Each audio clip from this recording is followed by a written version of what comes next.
এই যে দেখো, যে বাদামগুলো দিয়েছি, এই বাদামগুলো না দাঁতে পড়লে না খুব ভালো লাগে খেতে, এই জন্য আমি বাদামটা দিয়েছি। তোমরা যদি পারো তাহলে একটু বাদামটাকে একটু ভেঙে ভেঙেও দিতে পারো, আমি গোটা বাদামই দিয়ে দিয়েছি।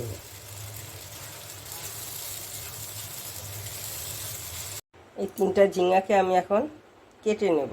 এই যে ঝিঙাটাকে আমি এইভাবে কেটে নিয়েছি, একটু সবুজ অংশ আছে, অল্প অল্প আছে, খুব একটা বেশি নেই। আমি এখানে সরষের তেলে রান্না করব, সরষের তেল দিচ্ছি আমি। আমার তেলটা গরম হয়েছে, এখানে আমি দিয়ে দিচ্ছি এই যে ছোলার ডাল, আর হলো এটা বিউলির ডাল, 2টো শুকনো লঙ্কা আর কাঁচা লঙ্কা। আমি এটাকে একটু ভেজে নেব।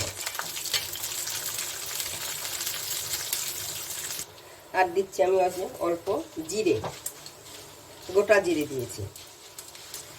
আমার ভাজাটা হয়ে গেছে, এটাকে আমি নামিয়ে আমি মিক্সিতে পেস্ট করে নেব। ওই তেলে আমি দিয়ে দিচ্ছি এই যে একটা পেঁয়াজ আর এই যে কয়েক কোয়া রসুন, এটাকে আমি ভেজে নেব। এখন এর মধ্যে আমি এই যে ঝিঙাটা রেখেছিলাম, ঝিঙাটাকে দিয়ে দিলাম। একসঙ্গে আমি এটাকে ভেজে নেব, এটার সঙ্গে পেঁয়াজের সঙ্গে।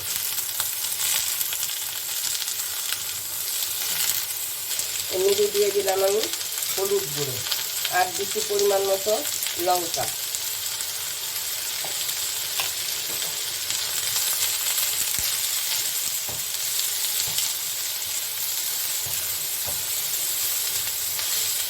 এখন দিয়ে দিচ্ছি একটা টমেটো, মাঝারি সাইজের একটা টমেটো। সবগুলো আমি একসঙ্গে এখানে একটু ভাজা ভাজা করবো, খুব একটা বেশি না, একটু সিদ্ধ হলেই হবে।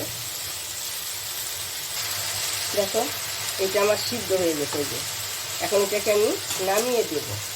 নামিয়ে এই মশলাটা আগেরটা করেছিলাম সব একসঙ্গে আমি পেস্ট করে নেব। হয়ে গেছে আমার, এখন নামিয়ে দিই। আমি সরষের তেল দিয়েছি, তেলটা আমার গরম হয়ে গেছে। এখন এখানে কি করবো, আমি এই যে বাদাম দিয়ে দিলাম, বাদাম আর হলো এই যে শুকনো লঙ্কা 2টো।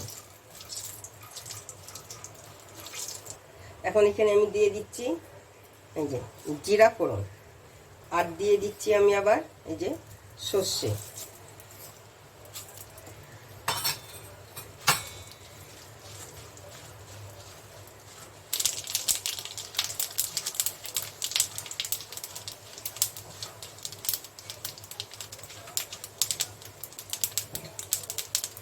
এখন এখানে দিয়ে দিচ্ছি আমি এই যেটা আমি পেস্ট করেছি ঝিঙে আর মশলাগুলো, সেইটাই আমি এখানে দিয়ে দিলাম।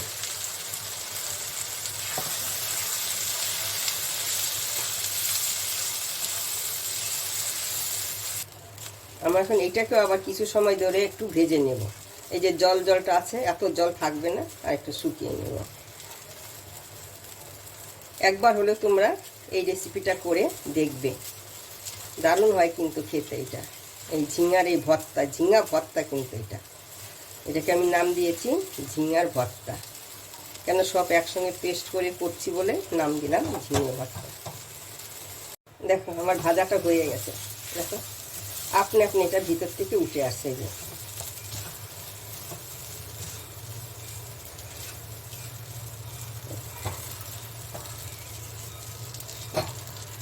দেখো আমি যেভাবে রান্নাটা করেছি তোমরা ঠিক এইভাবে করবে, খেতে কিন্তু দারুণ লাগে।